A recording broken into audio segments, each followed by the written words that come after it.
আসসালামু আলাইকুম বন্ধুরা, আজ আমি রান্না করব এই যে রুই মাছ দিয়ে পেঁপে দিয়ে আলু দিয়ে। এই যে আমি হলুদ মরিচগুলো মাখায় নিচ্ছি, তেল বসাই দিচ্ছি গরম আগেই।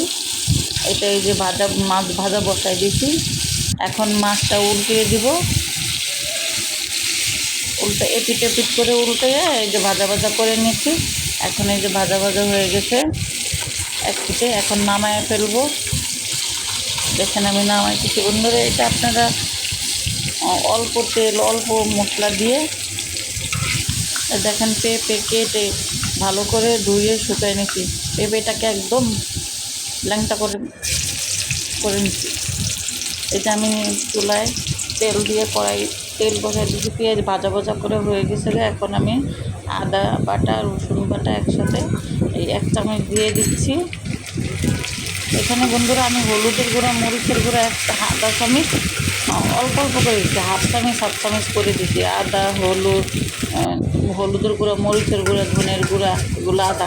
ভিডিওটা মাঝখান দিয়ে স্কিপ হয়ে গেছে, কেটে গেছে, এই জন্য আর দেখাইতে পারিনি। এই যে দেখেন এটা আমার 10 মিনিট ধরে কষানো হয়ে গেছে। এবার আমি একটু ঝোলের পানি দিয়ে এটাকে আরেকটু কষাবো ভালো করে। যেহেতু আমি অল্প সব ইউজ করেছি, পেঁপে তো সবসময় অল্প হালকা জিনিস দিয়ে খাওয়া ভালো, অল্প মশলা দিয়ে। 10 মিনিট হয়ে গেছে, এখন আমি পেঁপেগুলো দিয়ে দিব, তরকারিটা সবজিটা দিয়ে দেবো। সবজিটা দিচ্ছি, সবজিটা দিয়ে ভালো করে একদম ভালো করে নেড়ে চেড়ে তারপরে সবজিটা প্রত্যেকটা সবজির গায়ে মেখে দেওয়া লাগবে মশলাটা। যদি দেখেন আমি 10 মিনিট করে আবার এই যে আপনার দেখে দিচ্ছি, আমার এক হাতে মোবাইল আর এক হাতে আমি রান্না করছি, তাই আপনাদেরকে দেখাচ্ছি, ভালো করে বোঝা যায় না। বন্ধুরা ভিডিওটা ভালো লাগলে লাইক করেন, কমেন্ট করেন, শেয়ার করেন।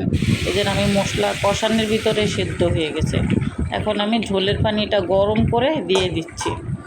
যেহেতু পেঁপে ঠান্ডা পানি দেওয়া যাবে না, গরম পানি দিচ্ছি। সবাই ঠান্ডা পানি দিয়েও খায়, আমরা সবাই ঠান্ডা পানিও দিয়েও খাই, গরম পানি। কিন্তু আমার মনে হলো যে সকালে তো একটু গরম পানি দিই, আর আমাদের গ্যাস থাকে না, এই জন্য অনেক সকালে উঠে রান্না করা লাগে। দেখেন আমি মাছগুলো দিয়ে দিছি, আমার রান্না প্রায় শেষ। দিকে সবগুলো একসাথে দিয়ে দিচ্ছি। এক সাইডে ডাল হচ্ছে, আর এক ধারে রান্না বসাই দিচ্ছি। আমি অনেক সকাল সকাল করে ফেলছি, কারণ গ্যাস থাকবে না, ছেলে মেয়ের বাইরে যাবে, এর জন্য করে ফেলছি।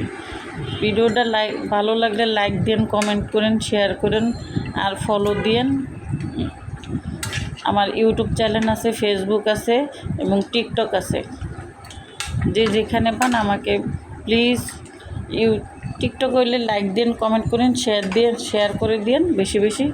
ইউটিউবেও শেয়ার করে দিন। এই যে দেখেন আমি যে একটু 2টা কাঁচামরিচ কেটে দিছি, আর একটু অল্প পরিমাণে একদম ধনেপাতা দিয়ে দিছি।